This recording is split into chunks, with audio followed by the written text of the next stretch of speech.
La volonté, la foi et la vertu. La volonté. On emploie souvent le terme volonté.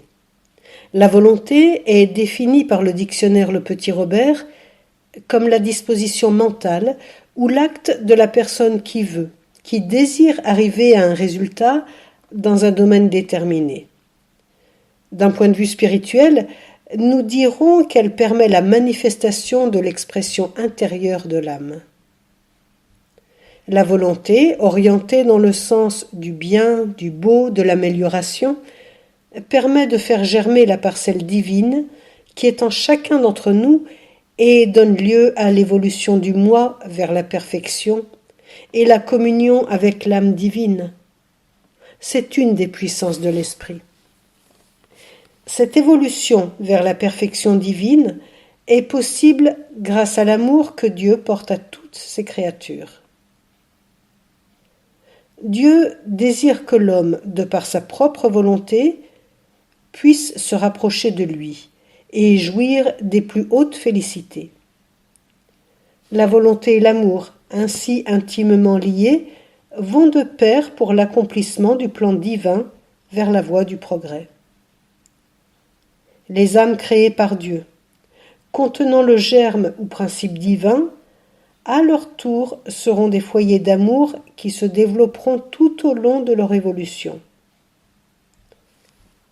L'amour de Dieu attire à lui les âmes. Il est semblable à un aimant. C'est cette attraction qui fait que toute âme est appelée inexorablement, tôt ou tard, à s'élever vers l'infini de la perfection. À l'extrême, les pouvoirs de la volonté sont particulièrement manifestes si on observe ce que la puissance divine est capable de créer. L'univers, les étoiles, les galaxies infinies, tout cela est issu de la volonté divine et de son amour. Si Dieu a créé l'univers, c'est par amour. La volonté divine est guidée par l'amour qui caractérise Dieu. La perfection de l'univers, son harmonie, sont issus de sa volonté. Tout le monde connaît l'expression « vouloir, c'est pouvoir ». En effet, la volonté permet à l'homme de se construire, d'avancer ou de retarder son évolution. De là s'ensuit la manifestation du libre arbitre de chaque esprit incarné ou désincarné à progresser ou à stagner. Comme il a été expliqué dans la première partie de ce cours, l'âme se façonne elle-même par sa pensée et sa volonté, qui fait suite à sa pensée, en agissant sur la matière intime que constitue son périsprit, en enregistrant sur celui-ci des vibrations plus ou moins élevées, en l'éclaircissant ou en l'épaississant. La situation de l'homme après l'incarnation est par conséquent déterminée par les efforts de volonté qu'il aura faits pendant son incarnation et qui auront des répercussions sur ses facultés de perception de son environnement et donc sur son état bienheureux ou malheureux. Les pensées et actes grossiers, matériels et impurs opacifient le périsprit et par conséquent diminuent les capacités de perception. L'esprit se retrouve ainsi dans un environnement qui lui apparaît plus ou moins ténébreux et désagréable. La bonté et autres qualités humaines produisent l'effet contraire. L'esprit peut ainsi agir par cette force infinie qu'est la volonté sur sa situation future. Ce qui vient d'être dit nous montre que la volonté guidée par le sentiment d'amour est le levier le plus puissant qui nous est donné pour vaincre tous les mauvais penchants. Car l'amour finit toujours par pénétrer le cœur des hommes. En effet, même chez le plus abject d'entre eux, un rayon d'amour peut pénétrer son cœur et l'entraîner dans la voie du progrès. Notons enfin que la volonté n'agit pas seulement sur les fluides et sur le périsprit, mais aussi sur les organes matériels. C'est ainsi que la suggestion mentale, issue de la volonté, est capable d'impressionner la matière. C'est le cas lors de l'apparition de symptômes de brûlure sur la peau de personnes hypnotisées ou encore de la manifestation des stigmates sur les mains et les pieds. Dans ce dernier cas, la volonté est associée à une foi intense en Dieu chez la personne présentant ces stigmates. La foi. La foi est un état d'être spontané. Elle supplante la volonté. La foi agit de pair avec l'évolution de l'esprit puisqu'elle est, en quelque sorte, inhérente à celui-ci. Néanmoins, il est juste de dire aussi que la foi fait corps avec l'esprit, car Dieu a créé l'esprit dans un mouvement de foi. Nous portons en nous le résultat de la foi la plus forte qui n'ait jamais existé et qui ne sera jamais égalée. La foi en Dieu attend, prête à germer dans le cœur de chaque homme, mais elle ne se commande pas, ne s'impose pas. Elle s'acquiert. Elle n'est refusée à personne. Il faut aller à sa rencontre avec sincérité. Mais pour construire sa foi, il faut une base solide. Il ne suffit pas de croire ou de voir, il faut comprendre. On croit parce qu'on est certain et l'on est certain que lorsque l'on a compris. Une foi aveugle, une foi qui accepte et se soumet sans discernement ne présente aucun intérêt. Les bons esprits nous demandent de raisonner, de juger, de douter et de comprendre. Le raisonnement est une faculté supérieure destinée à nous éclairer en toutes choses. La foi et la raison se vivifient l'une et l'autre. Notre foi doit reposer sur une base solide, fondée sur le libre examen et la liberté de penser. C'est le sens symbolique de l'esprit qui permettra de nous donner la persévérance, l'énergie et les ressources pour vaincre les obstacles. La foi aveugle est basée sur des dogmes, des doctrines, des règles. Cette foi qui n'explique rien mais qui impose, qui cache ses faiblesses derrière des mystères, qui croit suppléer la force par la violence et qui peut conduire jusqu'au fanatisme, ne peut survivre car elle ne résistera pas à l'évolution. À terme, elle ne peut qu'engendrer le doute et se discréditer elle-même. Préconiser une foi aveugle, c'est avouer son impuissance à démontrer qu'on a raison. C'est accepter sans contrôle le vrai comme le faux. C'est refuser l'évident. C'est rejeter le raisonnement. Seule une foi éclairée, une foi fondée sur la raison, une foi qui juge, discerne et comprend, sera à même de régénérer l'humanité. Avec elle, on pourra déplacer les montagnes. Si vous aviez la foi comme un grain de sénévé, vous diriez à cette montagne « Transporte-toi d'ici là », et elle s'y transporterait, et rien ne vous serait impossible. Saint Matthieu. Ces montagnes représentent les embûches, les épreuves, les résistances, les préjugés, l'égoïsme et le matérialisme. C'est cette foi raisonnée qui nous donne les ressources, la persévérance, l'énergie pour vaincre les obstacles.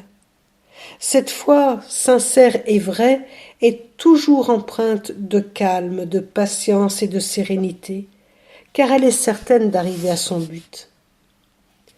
Cette foi, associée au magnétisme, agit sur le fluide universel, en modifie les qualités et donne une puissance et une force irrésistibles.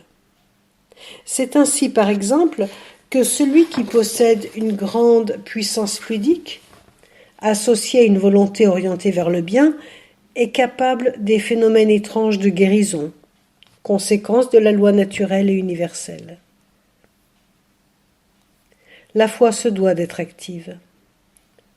La foi engendre l'espérance et la charité. La foi n'est jamais complète sans l'amour. En fait, ce dernier est l'ultime but de la foi. Celle-ci, chargée de l'amour, empreinte éternelle de Dieu dans la création, peut atteindre des proportions insoupçonnables.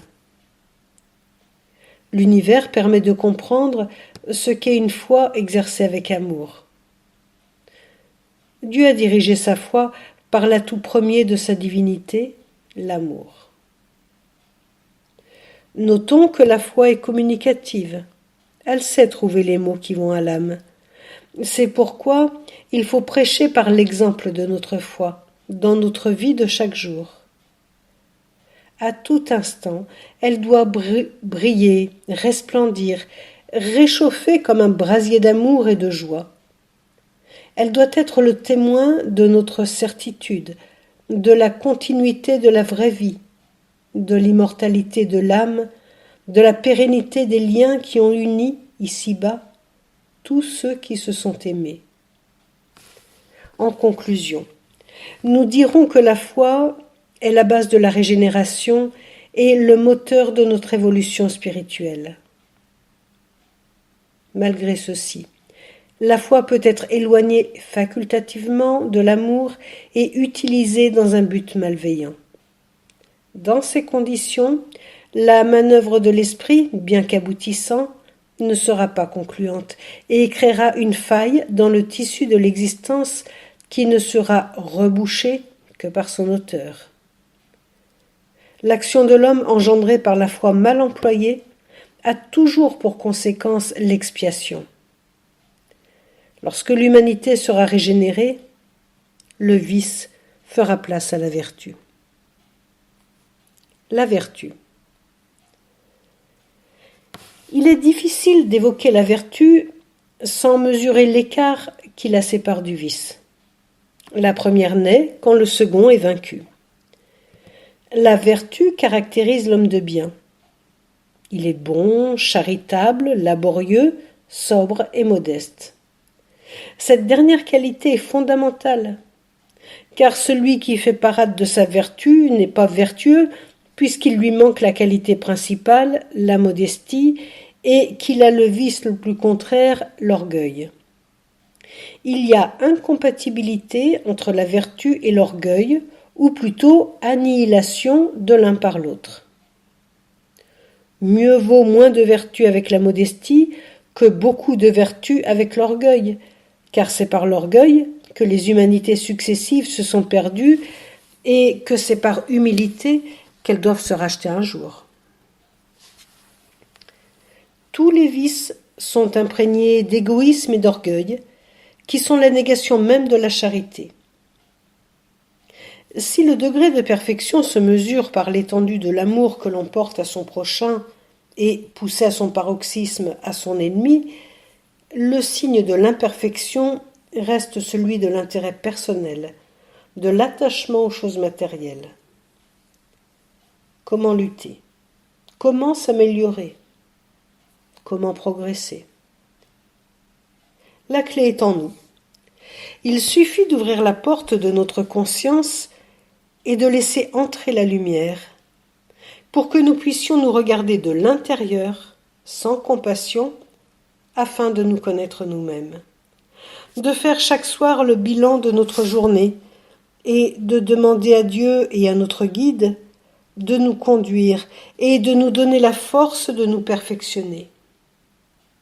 Mais il est bien difficile de se juger soi-même. Oui, bien sûr. Alors, regardons-nous au travers d'un filtre, ou plus exactement, imaginons notre comportement au travers d'un autre. Qu'en penserions-nous? Comment le jugerions-nous? Le blâmerions-nous? Ainsi, la réponse ne peut être plus claire et sans équivoque. Mettons à profit cette parole de Jésus. Il voit une paille dans l'œil de son voisin et ne voit pas une poutre dans le sien. Ces quelques minutes par jour ne valent-elles pas la conquête d'un bonheur éternel? Mais d'autres diront que l'avenir est incertain et que le présent est positif. C'est précisément la pensée que les esprits sont venus combattre en marquant tout d'abord nos sens et en donnant leurs instructions aux médiums.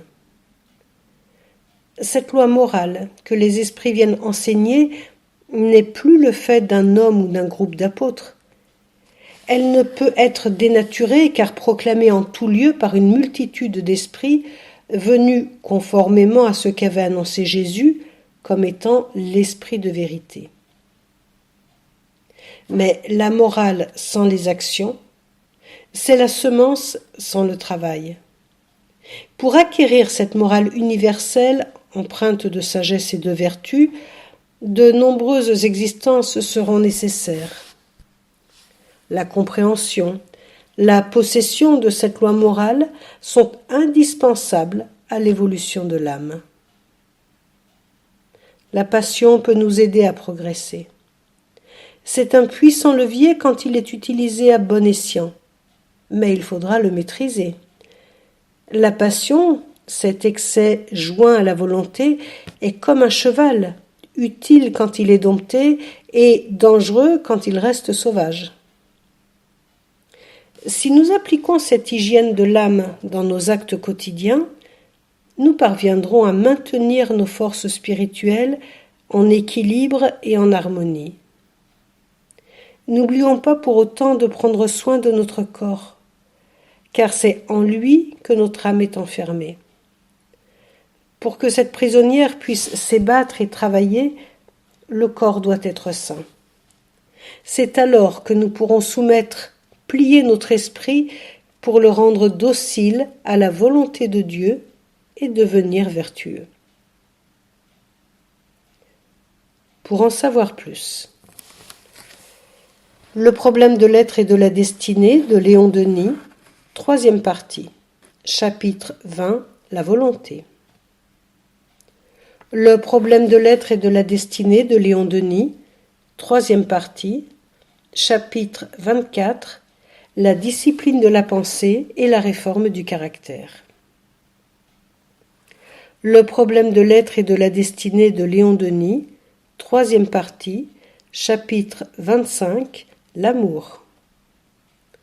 Après la mort de Léon Denis, 4e partie, chapitre 32, la volonté et les fluides. Après la mort de Léon Denis, 5e partie, chapitre 41, la loi morale. Après la mort de Léon Denis, 5e partie, chapitre 44, foi, espérance, consolation. Après la mort de Léon Denis, 5e partie, chapitre 41, la loi morale. L'âme est immortelle de Gabriel Delanne, 4e partie, chapitre 1, essai sur les créations fluidiques de la volonté. Le livre des esprits d'Allan Kardec, livre 3, chapitre 12, perfection morale. L'Évangile selon le spiritisme d'Allan Kardec, chapitre 17, soyez parfaits. L'Évangile selon le spiritisme d'Allan Kardec, chapitre 19, la foi transporte les montagnes.